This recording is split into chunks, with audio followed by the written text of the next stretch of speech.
We now have the pleasure in welcoming the host of the Celtics pod on SB Nation. His name is Adam Taylor. How's it going, Adam? I'm doing well, thank you guys. Doing well. Thanks for having me. Well, the timing is well appropriate because last night had a big matchup in prime time with the Boston Celtics and Los Angeles Lakers. And just full disclosure, my dad's from Boston. He's a huge Celtics fan, so we're always talking Celtics. And it's been a thing where now the Celtics have been, coming off I guess the benefits of their trade from the Brooklyn Nets and them really rebuilding, and now they have this young core of Jaylen Brown and Jason Tatum.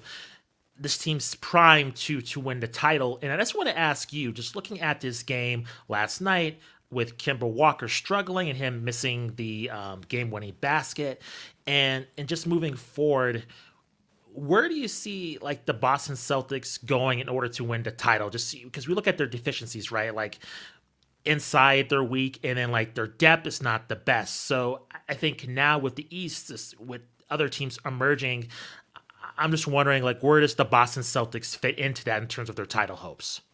Yeah, I'd agree with the bench depth being a big issue. Part of it for me is more like last night against the Lakers. If you look at that game, the bench really didn't score outside of Robert Williams until late in the third quarter. And that's not acceptable at all, especially when you're going against a team such as LA, who are, in my opinion, probably the deepest and best team in the league. So bench scoring is something that's riddled this team for 2 or 3 seasons at this point.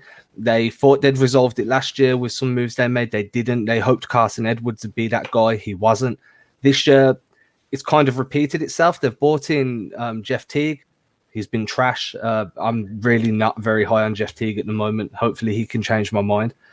They brought in Aaron Nesmith. He looks good defensively, but that's still a work in progress to get his touch and feel to where it needs to be classed as a bench scoring piece. So, yeah, the bench for me is where they're really weakest. Depth in terms of size, I'm not too worried about. I think Daniel Tice is a great Swiss Army knife on offense. And then I also think that Robert Williams brings a bunch of energy and that vertical spacing that everybody talks about these days off those short rolls and deep rolls. Tristan Thompson, he brings great defense, but as an offensive big, he's not very good. Just to keep it blunt. But to be honest with you, he was brought in for a defensive role. So those two things, I'm kind of disagreeing on this depth at big because I believe that they have enough to make it work. But definitely the bench unit is in need of improvement. Gotcha. And I just bring that up in terms of just the 76ers, just seeing Joel Embiid have this MVP season. And then just with Brooklyn, like they have way worse in terms of their interior depth. They have DeAndre Jordan. Certainly he's, I think, a shell of himself. But I think moving on into playoffs, I'm just wondering, like, big picture in terms of we get the Giannis, and then they have to face the Lakers again in terms of just like that interior matchup, like how you think of with what the roster is now, they'll be able to compete defensively to neutralize like a Joel Embiid or Anthony Davis. Yeah, I mean, no one really can. You're at a point where there's 3 or 4 big guys in the league that's your premium bigs, and then everybody below is just not capable of doing anything to stop them. So you move to a containment phase, right? You try and make sure that you don't let them get deep post possessions. If they face up with you, you double off a cutter or you double off the perimeter, and you play your percentages. You make every shot difficult, and then you make sure your matchups are always good. So they used used Semi Ojeleye for spurts on AD because Ojale's got that thick base, and he can, if AD wants to post up, Ojale's strength will force him to face up, and now you can double and you can force the ball out of his hands. They do similar things with Embiid, but outside of Embiid, Jokic, AD, possibly Bam, I don't think I'm forgetting anybody there. There's not really a big that you can put against these guys to contend with them. So you do need to play the percentages and just make every shot as tough as possible. Adam, I'm wondering, I kind of zooming out from what we were just talking about. I wonder if we could get your thoughts about where the Celtics are as a franchise right now, because they've gone through, of course, we had that big 3 title era. They did a really accelerated rebound or rebuilding phase. You might even say that they didn't even rebuild, they just reloaded. very quickly. Their core pieces, of course, in Jason Tatum and Jaylen Brown are still very young. I think, at least for my personal bias, it feels to me, since they've been together in a cohesive unit for a while now, it feels to me like they've almost need to go through another rebuilding phase. But as Justin mentioned, I think rightfully they are still considered title contenders. Do you feel like they are serious title contenders as they are right now? Or do you feel kind of like they've been leapfrogged by the 76ers or the Nets? I mean, that's a great question. The first thing I want to kind of point out is this is a really young team. And I have been very vocal about this season not being a championship season for them. I don't feel like it's they're missing pieces. They are, but like the primary thing that I think takes this team to the next level is more internal development. You've got two late lottery picks in Romeo Langford and Aaron Neesmith. They both need minutes to start continue their development and become players that can actually contribute to winning. The Grant Williams is the same. Robert Williams has missed more games than he's played, so you're trying to expedite his development as well. So while I agree that they're definitely not where they need to be, the pieces are there. They're just very raw and they need more time to be refined. And then if when you mentioned like another rebuild, I saw this whole Celtics period since that KG Pierce trade as a competitive rebuild. They stay competitive, but they still brought in the young pieces to develop. I do feel like they've straddled two timelines consistently, an immediate timeline and a long-term timeline. And Kemba Walker is kind of, in my opinion, the last piece of that immediate timeline. I don't feel like he's the best fit for the Celtics. As a lead scorer, he's fantastic. As a third scorer, I'd much rather look for a pass-first mentality guard that can distribute a little bit. When Chris Paul was available, I was really hoping they could figure something out there. But for me, yeah, it's definitely more of an internal development and then making moves around the fringes and making a decision and sticking with it on what you want to do with Kemba Walker. Yeah, and I think they have really shown the rest of the league how you do a competitive rebuild. I think they have kind of mastered the arts of that. I think that's something that right now the Rockets, I'm a Rockets fan, that's something that they're trying to do with pieces that they got from James Harden, obviously. I guess my follow-up question would be, do you see, with kind of this maybe strange place that the franchise is in right now, in some of those pieces being so young and raw, do you think this is a team that's going to be really active during the trade deadline? Honestly, I don't. We've as Celtics fans, as people that cover the Celtics, we've told ourselves every trade deadline there's got to be a move made. It'd be crazy if they didn't make a move, right? Trade deadline comes, trade deadline goes. Everybody thinks the house is burning down. My outlook on it is that, yeah, there's definitely moves that need to be made, but any moves you make, especially this season, that's truncated, that teams really are kind of just trying to get to the end of it and see where they are and take stock of what they have. Any moves you make are going to be out of desperation. There's rumors going around at the moment that JJ Redick is available, and the Pelicans are looking at teams like the Nets and the Celtics. If that trade makes itself available and what the Pelicans are asking for isn't ridiculous, I could see a fringe move like that happening, but nothing huge. I know everyone's looking at the Celtics with their enormous TPE, and that makes a bunch of sense, but people need to remember the Celtics are hard capped, so there's only... Although that TP is 28 million, you can only use 19 mil unless you start sending that significant salary back out. So my outlook on it is there might be fringe moves now, but the primary reconstruction, if you want to call it that, of the roster will be during the offseason. Adam, I want to discuss your interview with Kendrick Perkins. I really enjoyed it, by the way, and it was really an insightful conversation. And you guys discuss kind of like the older generation and the newer generation, and particularly with coaching. But I wanted to get your opinion with players as well. We've been asking several of our guests regarding just the Shaquille O'Neal controversy in terms of him and Donovan Mitchell, and him and Rudy Gobert and Dwight Howard. We just go on and on with this feuds over the years. But I guess my main question is your discussion with Kendrick Perkins. It really clicked something in my mind in terms of not using the correct language to relate to players of this generation, right? Like things that worked in the 90s and early 2000s, not necessarily going to work now. And I just want to get your opinions in terms of, do you think there's kind of like somewhat a butting, I guess, of the heads in terms of generations, in terms of, I think Shaq has good intentions. I don't think he's a bad guy, but he has this old school mentality. And I think it's not only him, it's Barkley, maybe some others in the league that hasn't really changed their thinking from a player perspective. So I just want to get your opinion in terms of like kind of those older generation players trying to find the correct ways to mentor the younger generation without alienating them or turning them off. Yeah, I mean, we see this generational divide in like any workplace, right? You have the people that are nearing their 50s and 60s that they go about their job one way. They have a very specific type of management that doesn't resonate with the millennial generation and now generation, is it Z, Gen Z? Everything's different. So that motivational, what motivated the 50 and 60-year-old doesn't motivate the millennial or the Gen Z, because it's just such a huge generational divide. The internet has changed the way people perceive things. And then you look at guys like Shaq that was around in like the dominant era of NBA where everything was physical. You were verbally challenged on every night. You could trash talk more without getting the text. And then there was less media coverage in terms of worldwide scrutiny. I mean, I'm all the way in England and I scrutinize guys 24 hours a day and people listen. I don't know why.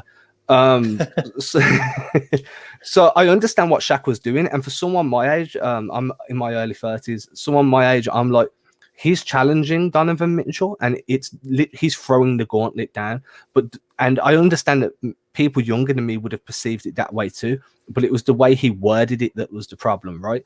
And this is one of the things that I think I was trying to speak to Perk about at the time, was when you're dealing with an older coach, they're more, you do it my way. We run set X, we run elbow sets, we run pistol sets, and we're going to stay rigid. And that may have worked back in the 90s and early 2000s, whereas now players want to express themselves more. It's the modern generation is very much about expression of self, and old coaches just aren't going to allow for that as much. And Adam, just going through your Twitter timeline, something stood out to me in terms of how you covered the league during this bizarre time of COVID. And I just want to get your opinions, because I've asked a lot of other journalists that we had on the shows in terms of what it's like covering the league in this kind of unique time.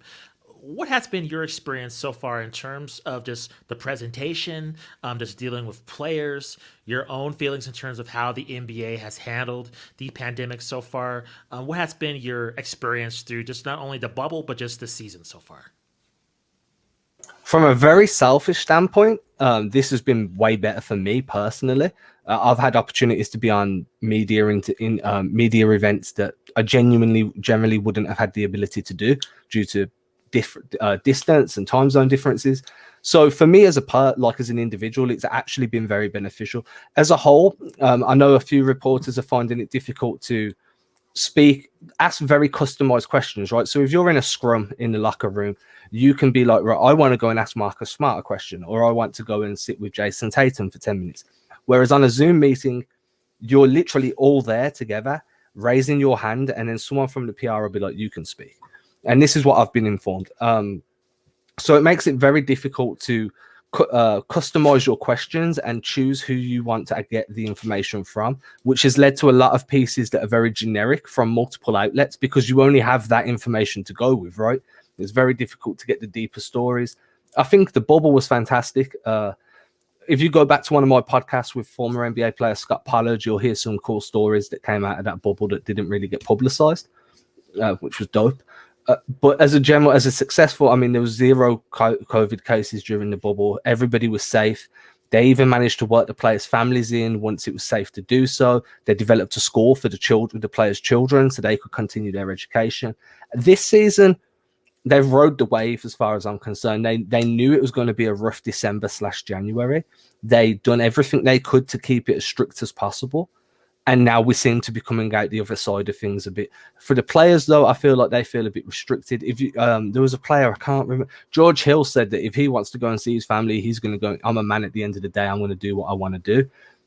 And you kind of have to live with that. But at the same time, you are a man and you're being paid millions of dollars a year to follow these rules. So if you don't want to follow them, don't be upset when you're no longer on a roster. Adam, I wanted to get your thoughts at large. I saw an interesting article, and I apologize, I wish I could source it, but it talked about basically the headline, if people want to look it up, was the East is a better conference, a deeper conference than the West for the first time in 21 years. And I did notice that when we were doing research for some of the topics for our main show this week, particularly all-star selections, I was definitely having a more difficult time placing who's going to start and who are going to be my reserves for the East compared to looking at the West. Do you think that things have shifted? Is there more competitive balance between the conferences this year than we've seen in the past 20, 21 years? What's your feel for kind of the league at large? I mean, my outlook on this, and I've had a very similar discussion this week with somebody, was throughout the last 5, 6, 7 years, the majority of high draft picks, not always the first pick or the second, but a lot of the lottery picks have gone to Eastern teams. These players have now developed their quote, air quote, veterans in a sense. You know, they've came into the league, they've been here 3 or 4 years now. They know what the league's about, and they're comfortable, and that comfort factor assists with your performances on a nightly basis. So logic would tell you that as these players continue to improve, the conference they play in gets deeper. Players are attracted to come and play with the improving young guys. And to me, that's why the East looks better now. I still think the West is deeper for star talent, but I do think that the East is where the stars are now being made, if that makes sense. Like the stars are coming up in the East and then moving west for the lifestyle. And but a question I'll throw back to you is like, how much do you think small market and big market teams now affect a player's decision in a world of online opportunities, online advertisement, where being in a small market no longer limits your earning potential? Yeah, that's a great question. And I think the market, with the moves that we saw like this offseason with Brooklyn, I think market is still a huge deal. I just don't know that like traditional franchises quite matter as much as they used to, you know, because we could have seen KD choose the Knicks. We could have seen Kyrie go there with him. They had some options there. So I'm not sure how much tradition matters as compared to, you know, like in the 90s or so. But it's definitely an interesting question. I mean, we're seeing, you know, like John Morant is up and coming. He's pretty much, you know, I don't want to be mean or anything, but one of the few reasons to watch the Grizzlies. And there was huge concern, obviously, when he was injured, not first and foremost because of his injury as a player, but also, you know, what's going to happen with this franchise in these next couple of weeks. There's not going to be much intrigue there. So I think it's a question that evolves every single offseason. It seems like with the big moves that are constantly being made and the focus that has been drawn on the offseason itself.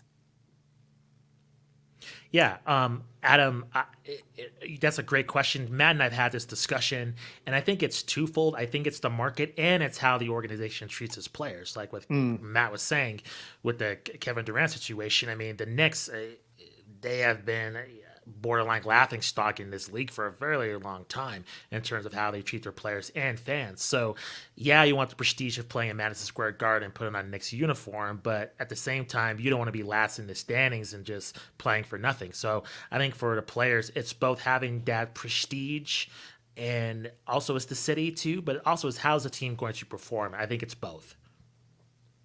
Yeah, I'd agree. For me, one of the biggest draws for players that I've spoke to and for obviously interviews that I've read or listened to myself, it generally comes down to the front office and the team operations, right? Like if a team is ran professionally, if you consistently draft well, consistently develop that talent, stay loyal to that talent, then free agents recognize that. And you're automatically going to be somebody that gets an interview from them. And that's why, in my opinion, Brooklyn, for as well as being a big market, they've consistently developed talent over the last 2 or 3 years. They've gone about their development the right way. They've implemented structure from the top down. And then that pays dividends once Kyrie Irving and KD become available. So Brooklyn definitely did have the draw of being a big market. But I think that if Brooklyn had been the dumpster fire they were 4 or 5 years ago, that market size would have meant absolutely nothing, because just you've seen it with the Knicks, you saw it during the Carmelo Anthony years with the Knicks. You can get these players through the door. That's the easy part. The hard part is putting the contending team around them, and only teams that are really well structured top to bottom are capable of doing that consistently year after year. So maybe the answer is that free agents nowadays and players in general, the decisions are far more nuanced than they used to be, rather than big market, small market thing. I mean, again, to bring Memphis back in the mix, you think of them as kind of a potential fire sale team. Just with the way ownership has done things, you look at like Chandler Parsons and other talent that has been there. Whereas like you mentioned, I mean, that's a great point about the talent that Brooklyn has developed and the infrastructure that they have there. I mean, for me personally, with Memphis, I think Memphis are actually one of the more enjoyable young teams to watch. I don't know if you guys follow many guys from Draft Twitter, but that team is just littered with draft Twitter darlings. Brandon Clark, a really high ceiling big. Triple J is really high ceiling guy. You've got Desmond Baines there. Grayson Allen sucks, so we can forget Grayson Allen. They got Slow-Mo's a baller too. So they are a decent team, but it's exactly what you're saying. And what will make Memphis a destination eventually is if they continue to develop Triple J and Jar as a duo.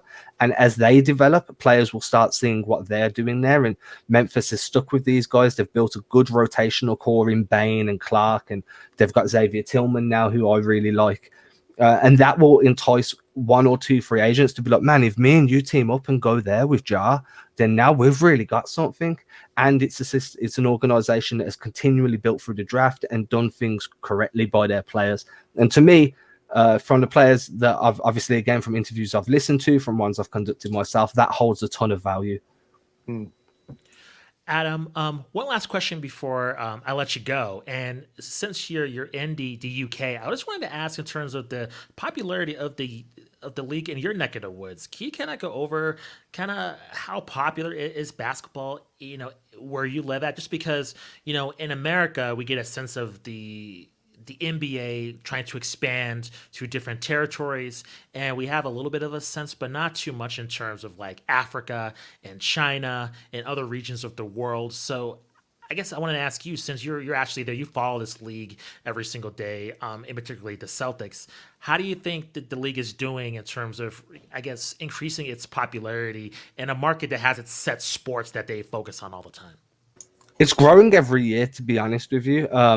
To my frustration, it's very casualized fan bases, so I tend to steer away from interactions with them, as I like to actually have enriching conversations about the sport. But as an actual sport itself, it's growing every year. There's more and more fans. The games are on pretty much shown live on TV here now, whereas before we used to just get 1 game or 2 games and it was a rerun, so it's definitely growing. I mean, it's not growing as quickly as Eastern Europe, where they're absolutely insane for basketball, which is why we're getting so many Lithuanian,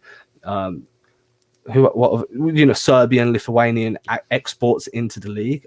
Spain, Italy, Turkey, it's absolutely enormous there. It's coming along a bit, and France, sorry. I'll carry on. And then it is coming along here more and more. But again, as you say, it's fighting against soccer, which is the dominant sport here. But again, if you go onto Twitter now and just search UK fans, there's literally fan pages for every single team. They're all producing content on a daily basis. Wow. They're really trying to grow the game. And what's really nice about it is, because it's such a nuanced sport, the fans that are following the team are playing a very big role in developing that following themselves. They're doing watch parties. They go city to city when it weren't COVID, doing watch parties and trying to get new people in and trying to develop that fandom. So it's definitely growing, but more so from the fans that are here's aspect. They're doing their part to continue growing the game, which is I mean, you can't knock the guys. They're trying very hard, because that gives us more ways of, I want to go to work and talk about the game the way you guys get to go to work and talk about the game. I have to wait until my friends on the East Coast or the West Coast are awake, and then I have to wait until I'm free from work to give these guys a call, just to go through what you guys went through at coffee this morning with a bagel. So my mentality there is very similar to everyone else. So it is growing. I don't know what the numbers are, and none of my podcasts or none of my content is geared towards the UK market. So I don't know what that type of hunger's like, what that click-through rate goes with. But it's definitely, from a visual standpoint, it is increasing every year. Well, Adam, thank you very much for joining the show. Please plug your social media handles and any projects that you're working on in 2021. Okay, thank you. You can find me on Twitter and IG at Adam Taylor NBA. You can find me at celticsblog.com. I do written content there. I do podcasts there. Usually get some cool interviews once or twice a month. That's always awesome. Talkbasket.net. I run their podcast along with Jonathan Macri, who covers the Knicks. He's awesome. And then if you're into any sports betting, you can find me at unibet.com, where I'd release just like a quick weekly fast hitter about the best games, the best value betting games for that week. Awesome, Adam. We definitely have to have you on again to talk betting. It's funny, Matt and I, we were in a group chat with a bunch of our other basketball fans, and they've talked about getting into sports betting. So it's something we definitely want to pick your brain on next time, because pretty much all of our friends, they're novices, and the stuff I see, and I'm like, I don't know if they know what they're doing regarding this. So we'd be greatly valued for your time on another interview, just to get your insight to make sure they're placing their money in the right direction, for sure. Yeah, I mean, this season is really difficult. Everything's going left and right. I got in on Jaylen Brown most improved when it was 33-1. I think those odds have come down to like 10-1 now. So, but that was just the Celtics homer in me. Like, he's gonna, and then luckily it's developing that way. So you never know. But yeah, it's definitely difficult. But I'm more than happy to jump on again if you ever want to. Awesome. Would love to. Thanks so much for joining us. Thanks, Adam. Appreciate it. Thank you very much for having me, guys.